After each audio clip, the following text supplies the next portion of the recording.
착상전 유전자 진단은 지금은 이제 5일 배양에서 하는데 5일 배양을 이제 배반포라고 하고요. 그 5일 배양이 되면 이제 주머니 모양이 형성이 되면서 그 애기로 갈 부분, 이너셀 매스라는데 애기로 갈 부분하고 트레펙토돔이라 해서 태반으로 갈 부분이 이게 나뉘는데 거기서 세포를 3, 4개 떼어내서 얘가 이제 유전자가 정상인지 아니면 이제 비정상인지를 우리가 이식하기 전에 미리 아는 게 PGT라고 보시면 됩니다.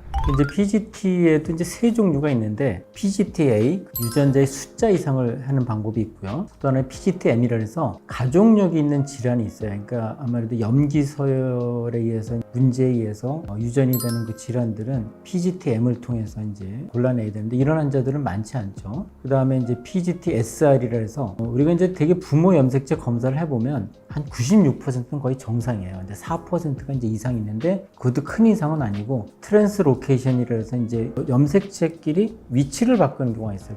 그런 경우, 그런 구조적인 문제를 구조적인 위치 바꾸는 거라든가 이런 걸 잡아내는 게 PGT-SR이라는데 주로 우리가 착상전 유전자 진단이라면 PGT-A를 거의 많이 한다고 보시면 됩니다. PGT-A 검사 방법은 지금은 이제 우리가 3, 4일 배양에서 PGT-A 바이옵시, 그 생검을 하는 건 드물고요. 거의 없다고 보시면 됩니다. 그리고 지금은 5일 배양, 배반포, 또 포배기에서 5일 배양이 되면 이제 애기로 갈 부분 하고 이제 태반으로 갈 부분이 나는데 태반으로 갈 부분에서 한 3, 4개 이상의 세포를 떼어내서 유전자 검사를 하는 게 PGT-A라고 보시면 됩니다.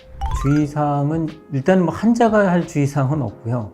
하여튼 이제 연구실에서 이제 바이옵시 생검을 좀 잘 해야 되겠고 의사는 사실은 어떻게 약을 쓰면 유전자 정상인 배양을 얻을까 이런 거에 대해서 항상 고민하고 연구를 해야 되겠죠. 전혀 문제는 없습니다. 되게 애기로 갈 부분은 건드리지 않고 태반으로 갈 세포에서 떼내기 때문에 문제가 되지 않습니다. 그거는 이제 배반포 보면은 이제 중간에 이제 주머니 같은 게 형성이 되면서 애기로 갈 부분 이너셀 매스하고 트레펙토돔이라는 그 태반으로 갈 세포가 이렇게 분리되는 게 확실히 구분이 됩니다.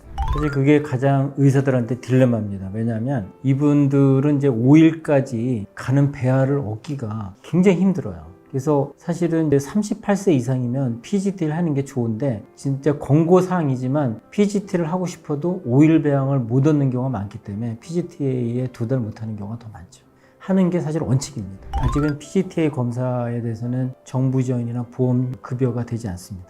요것도 이제 확대돼서 PGT-A도 왜냐면 PGT-A가 점차 늘어나고 있거든요. 지금 전체 우리가 난자 채취의 뭐 20%, 많게는 한 50%를 하기 때문에 환자들이 이제 그에 대한 많은 부담을 느끼기 때문에 정부 지원이나 보험 급여로서 좀 지원을 해줬으면 좋겠습니다. 이제 이렇게 이해하시면 돼요. 이제 우리가 인간의 염색체는 23쌍, 46개가 돼 있거든요. 근데 우리가 난자에서 그 난자 형성되는 거는 엄마 뱃속에 20주경에 형성된다고 보시면 됩니다. 그런데 이제 염색체가 이제 쌍을 이루고 있는데 이렇게 붙어 있는데 밧줄로 이렇게 단단히 고정되어 있다고 보시면 되는데 이게 이제 나이가 들면서 좀 느슨느슨해진다고 보시면 돼요. 그러면서 이제 이게 같이 균등하게 분할이 돼야 되는데 한쪽으로는 염색체가 쏠려가고 한쪽은 부족하고 그러니까 이수성이라 해서 염색체가 쌍을 이루는 게 정상인데 어떤 경우는 이제 불균형에서 하나만 있던가 아니면 또 염색체가 3개가 있다든가 이런 수적인 이상이 생길 수 있습니다. 이건 이제 이런 비정상을 잡아내는 게 PGT-A 검사라고 보시면 됩니다.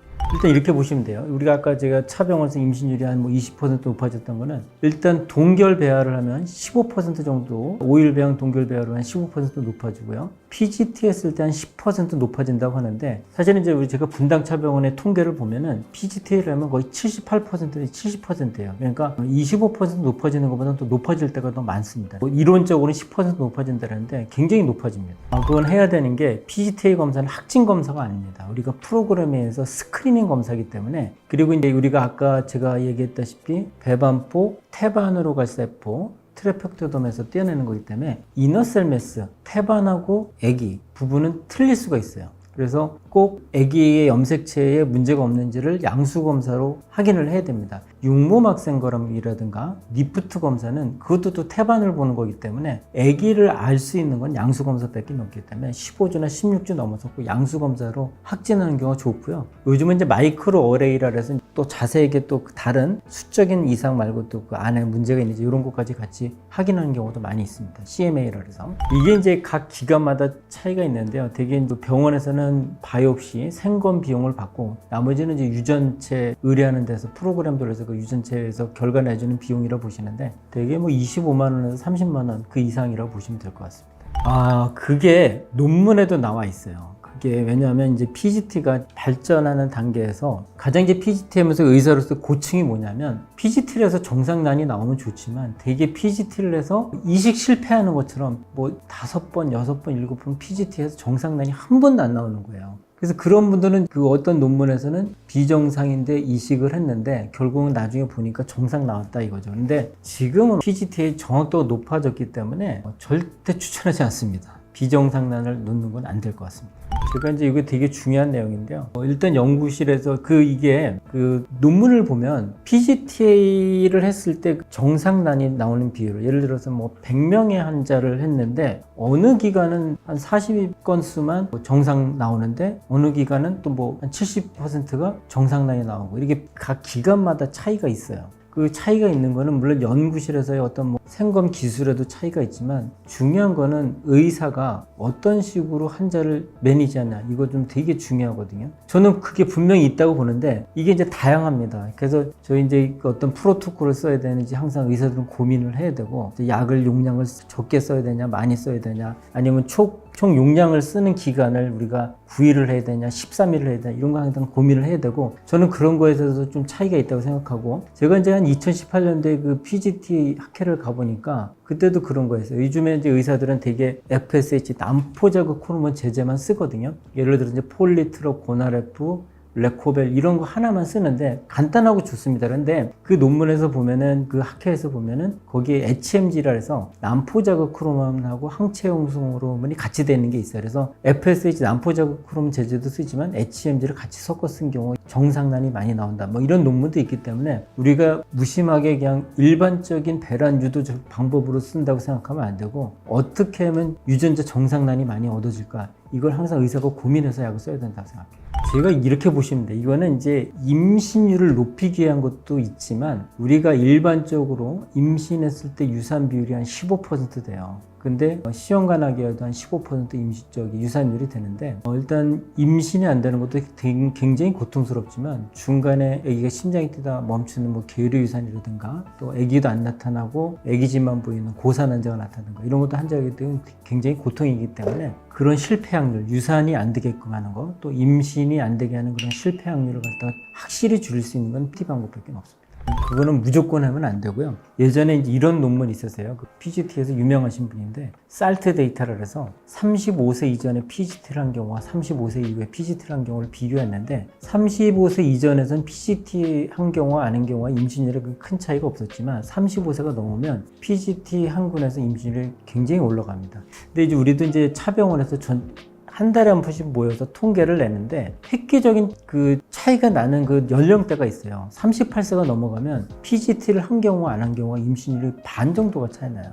그래서 38세 이상이면 무조건 좀 PGT를 좀 권해야 된다고 생각하고 또 반복 착상 실패, 반복 유산 환자 이런 환자들은 PGT를 권해야 된다고 생각해요. 그러니까 이제 개념이 바뀌었는데 우리가 배아 이식을 3번 하고도 임신이 안 되는 거야. 2번 아니면 이제 3번 해서 안 되는 경우를 반복 착상 실패라고 하는데 예전엔 이런 부류가 굉장히 많았거든요. 근데 이제 PGT로 이제 선별하는 게 이제 선진국이나 이런 데는 PGT 선별을 많이 하죠. 선별을 하고 나서 과연 반복 착상 실패 환자가 얼마 정도 되는 걸 보는 게 있는데 5%가 안 된다는 거예요. 그러니까 당신이 진료실에서 배아 선별을 잘해서 임신이 안 되고 나서야 그걸 착상 실패로 정해야지 그런 것도 안 해보고 무조건 3번 이상 실패했다고 반복적 착상 실패를 하면 안 된다고 이제 나오기 때문에 PGT는 제가 보기에는 적응증이 되는 군에서는 반드시 해야 된다고 생각합니다. 의사는 되게 중요하죠. 그 약을 쓰는 데 있어서 이게 약을 어떻게 선택하냐도 틀리고 그러니까 초의 용량을 이제 뭐 세게 쓸 거냐 적게 쓸 거냐에 따라서 약을 쓰는 기간도 차이가 나거든요. 그거에 따라서도 PGT 정상난이 잘 나오냐 안 나오냐가 틀리다는 논문도 있기 때문에 의사가 그 약도 선별을 해야 되고 약 쓰는 기간 뭐 이런 거에 대해서 다 꼼꼼히 좀 따져보고 환자들마다 적용을 해야지 유전자 정상이 잘 나온다고 저는 개인적으로 생각을 하고 중요한 건 또 연구원들의 역량이죠. 그 배양 조건이라든가 이런 거 잘 맞춰야 되고 또 그 PGT 할 때 그 생검 같은 거 그걸 또 능수능란하게 할 수 있는 연구원이 확보가 돼야 된다고 생각합니다.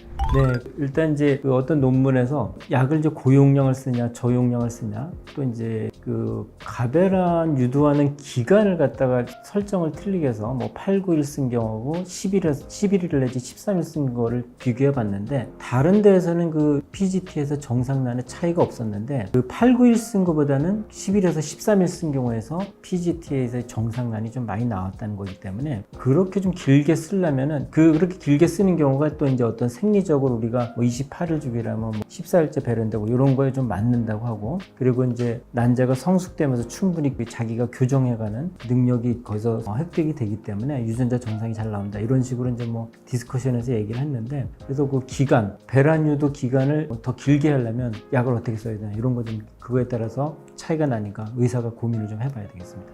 제가 이제 이거 홈페이지에서도 얘기를 하겠지만 지금은 제가 환자들한테 항상 얘기하거든요. 배아가 형성했다고 이식하는 이런 시기는 지났어요. 지금은 임신이 될 만한 배아를 골라야 되고요. 또 착상하는 부위에 자궁경이나 이런 걸 통해서 뭐 염증이 없는지 거기에 문제가 없는지 파악하고 이식을 하셔야 됩니다. 그냥 배아가 나왔으니까 이식한다. 이거로는 임신율이 많이 떨어집니다.